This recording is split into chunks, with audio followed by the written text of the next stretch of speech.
So let's welcome Ron like we did up in Minneapolis. Let's try it again. That first one was just a warm-up. We can really do it. Ron.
By the time that battle was fought and over, William Travis was released, and he lived to fight another day. But the The important thing is to me is that we do live in a very historic area of Texas, and the issue then, as it is now, is martial law. Martial law is a sign that the federal government is getting too oppressive, and there are hints today that it may come to our country, and we have to do everything conceivable to stop that from happening.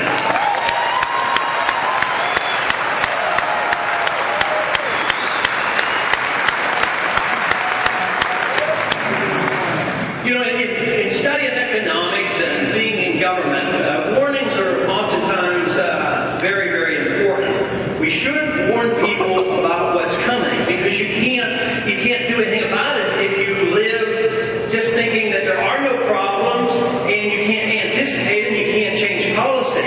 So even though we now are in the midst of a financial crisis that many individuals have warned about, we still have to deal with what will the future be and what are the warnings and what should our concerns be.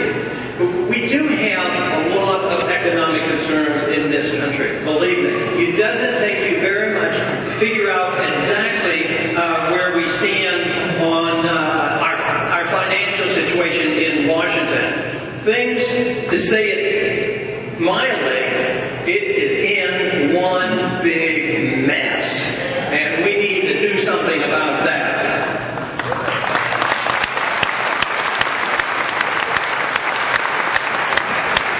You know, if you look at the July statistics on the budget, they're rather frightening, because just in July, the deficit was $180 billion in 1 month. That used to take a couple years to work up a deficit like that, but in 1 month, it went up $180 billion. But the spending went up to $332 billion. The biggest month we've ever had in spending. At the same time, the revenues dropped. Some people say, oh, isn't that a shame? The revenues dropped. Well, it's a mixed blessing. That's good. The government's not getting enough money. That's fine and dandy with me.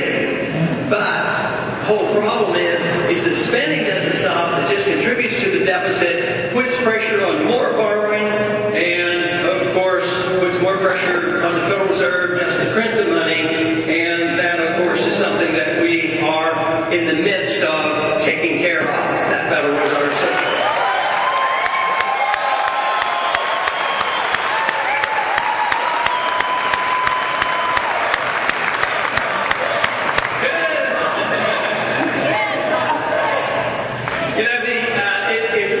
As long as I have been up there, it still is astonishing that we look at these statistics on a daily basis. We see the deficits exploding, and we see the spending exploding, but they never hesitate for a second to add on a new program. Now, of course, they talk about cap and trade. That's going to cost hundreds of billions of dollars in unreal spending and taxes. At the same time, they're coming along and they think that they need the federal government to tell you what to do about your health care, and we don't need the federal government in the business of our health care whatsoever.